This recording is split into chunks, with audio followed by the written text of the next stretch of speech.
Perkenalkan, nama saya Rahuna Jana. Saya Delsia Miranda, saya Keling Sasmi. Saya Rehan Ramzi. Saya Riza Maulana. Kami akan buat kelompok 4 sedang melakukan penelitian sejarah mengenai telur rempah yang berkaitan dengan Kerajaan Sultan Aceh. Pada Desa Lampisan, Kecamatan Pekanbadak, yang akan mewawancarai seorang bapak sebagai narasumber untuk memberikan informasi tentang sejarah Cut Nyadin mengenai rempah-rempah dan sejarah pada masa lalu. Perjuangan beliau dibuang oleh Belanda, diasingkan ke Jawa Barat. Dia meninggal di Jawa Barat, umur 60 tahun. Dia lahir 1848, meninggal 1908 di Sumedang. Cut Nyadin bersama pengikutnya dia ditawan oleh Belanda.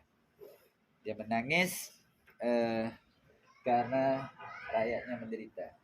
Kita dijajah oleh Belanda sampai tak boleh makan atas tempat mewah. Boleh makan di pelepah pinang, minum di tempurung kelapa. Nah, tak boleh mewah. Dulu rumah ini dibakar Belanda tahun 1896. Sekarang dibina semula tahun 1981 di Dapasan. Jadi bentuk rumah sama. Bentuk rumah Aceh ini punya simbol semua. Dari tiangnya, tangganya, tingkatannya ada makna simbol filosofi Islam. Tiangnya 65, 65 lambang dari rukun iman dan rukun Islam. Puluhan cabang dari rukun iman dan rukun Islam. Berarti rumah ini sebagai tempat ibadah. Anak tangga naik ke rumah 7 itu lambang anggota sujud. Kemudian 3 tingkatan rumah, anjungan atau teras, pintu masuk, kemudian sejajar dengan ruang makan. Ya. Tingkat kedua serambi, tingkat tengahnya kamar. Serambi ini tempat belajar. Ajarkan iman, Islam dan ihsan. Maka 3 anak tangga naik ke serambi. Jadi catnya merah dan hitam ini maknanya kalau kita beribadah tanpa ilmu tidak diterima. Ajarkan iman, Islam dan ihsan. Jadi serambi orang masjid tempat belajar. Setelah belajar baru beribadah. Ibadah sudah dekat hati. Dokumen Belanda yang diambil oleh Menteri Pendidikan Indonesia pada tahun 1987 dari Leiden, negeri Belanda. Aceh mulai diserang oleh Belanda pada tahun 1873 dengan lukisan kapal perang Belanda ingin menyerang Aceh. Kapal perang Belanda ini digagalkan oleh Panglima Aceh perempuan, yaitu Laksamana Malahayati, perempuan juga.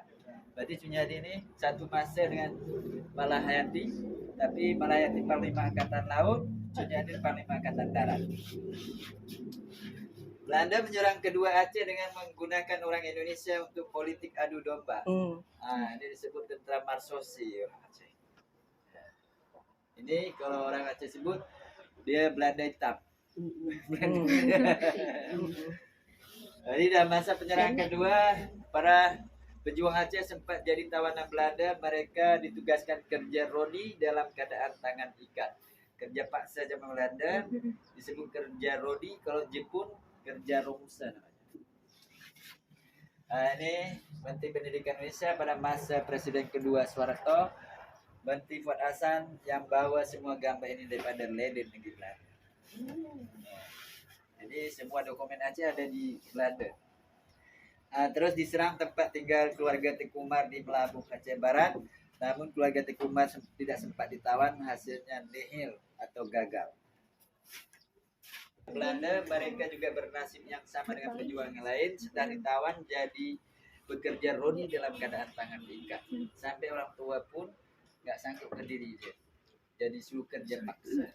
Umar suami Cunyadin ini lari ke Melabuh. Beliau ditembak oleh Belanda di ujung Kalak Melabuh. Tempat ditembak beliau dibuat tugu bentuk kupiah tradisional Aceh, namanya kupiah Meketum. Kopiah Meketum ini kopiah orang Aceh dia ditutup dia, Bang. Karena dalam kopiah itu adalah benda berharga, emas. Tapi yang paling berharga dalam kopiah adalah akal. Ini Tengku Umar bersama pengikutnya. Tengku Umar sebelum dia lawan Belanda, dia punya politik berpura-pura kerja dengan Belanda untuk dapatkan senjata. Nah, keahlian Tengku Umar bisa buat strategi pura-pura kerja sama dengan Belanda. Akhirnya dilawan Belanda dengan senjata Belanda. Itu tipu muslihat di rumah. Dan ini gambar rumah yang original yang dibakar Belanda pada tahun 18. Selanjutnya bagian wilayah Melabu sempat Belanda duduki dan wilayah itu jadikan harapan atau Belanda ini dari pokok bambu. Buluh ya, orang Mesir dia buluh. Pokok buluhnya. Tiangnya ini buluh. Perdagangan dunia dengan laut apa India. Jadi orang Belanda pada masa Perang Dunia Kedua bahkan orang-orang Eropa, Portugis, Belanda dan Inggris mau mau membeli rempah-rempah di Aceh karena butuh rempah pada masa itu untuk menghangatkan badan orang Portugis yang dingin di sana. Jadi Indonesia atau Aceh ini jalur yang paling dekat dengan India untuk beli rempah melalui Aceh. Jadi rempah-rempahnya di Aceh maupun di Indonesia, kalau di Maluku itu paling terkenal juga cengkeh. Tapi mereka masuk melalui laut Aceh. Nah, jadi Aceh ini sebagai jalur yang paling dekat antara India dengan Aceh. Jadi mereka pada Perang Dunia Kedua ingin menguasai Aceh dengan jalur perdagangan politik POC namanya. Jadi ingin berdagang dulu mereka, tapi akhirnya menjajah.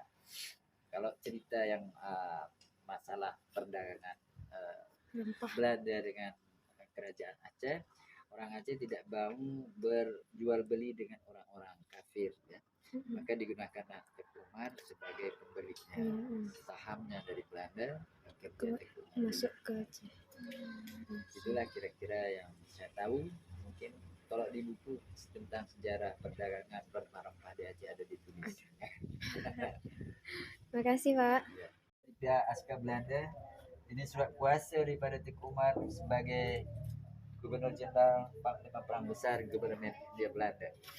Jadi di dalam rumah Sunyadin, karena ini rumah fasilitas pemberian daripada Belanda masa Teku Umar kerjasama dengan Belanda. Fasilitas ini Belanda bagi dikirim daripada Jawa Tengah. Maka di sini ada ukiran Jepara. Masa Sunyadin suami dia kerja sama dengan Belanda, banyak tamu-tamu Belanda datang kemari. Ketika Sunyadin menjamu tamu Belanda, askar Belanda duduk di atas, Sunyadin dan keluarga duduk di bawah. Seolah-olah Sunyadin ini dibiarkan tamunya daripada dirinya sendiri. Orang Malaysia bagi nama perigi apa? Telaga pemakai. Telaga ni masa perang dengan Belanda sengaja dia bina tinggi supaya tak mudah diracun, tak mudah letak racun oleh tali barut atau pengkhianat.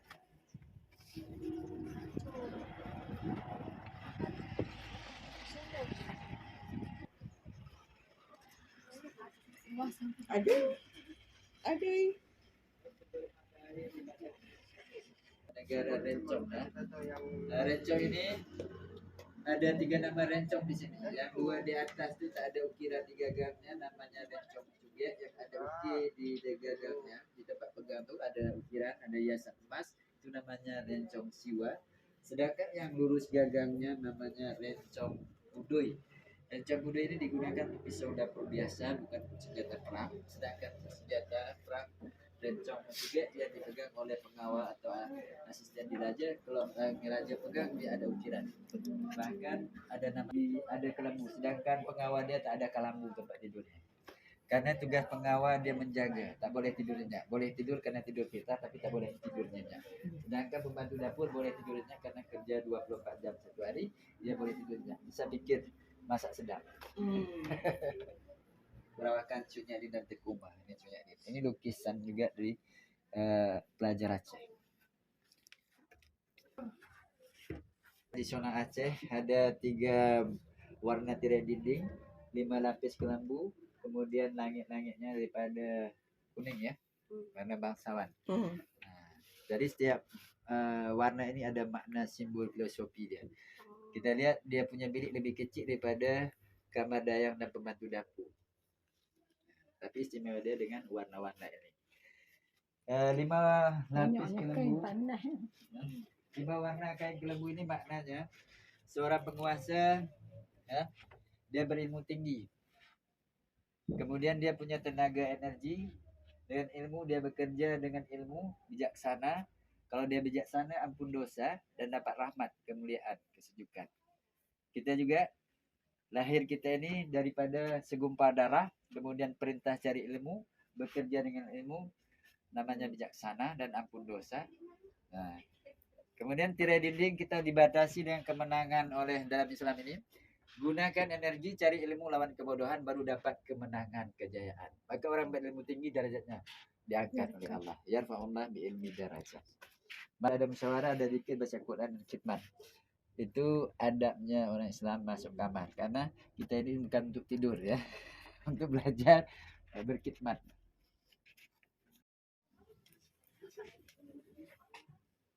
Tuh.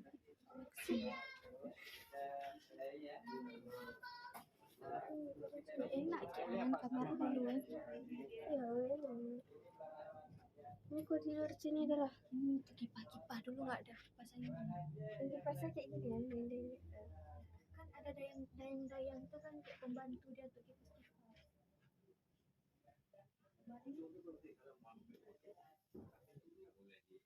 Itu kalau mau ambil foto terus.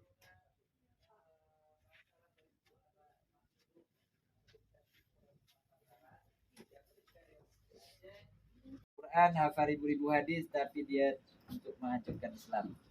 Maka dalam Al-Quran disebutkan, diperingatkan kepada kita orang Islam, walan tardankal yahudu wan nasara hatta tattabi'a millatahum. Orang Aceh beri makna orang Yahudi dan Nasrani tak pernah mereka nyenyak tidur sebelum kita orang Islam ikut cara-cara Yahudi dan Nasrani. Tiganya sebelum menikah tak boleh tidur di kamar, tidur bersama. Yang perempuan di serambi belakang, laki-laki di serambi depan. Jadi serambi tempat belajar.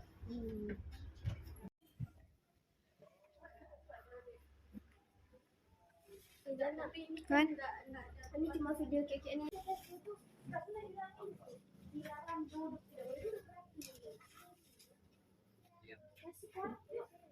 Biar kelompok kami, maaf apabila ada kesalahan.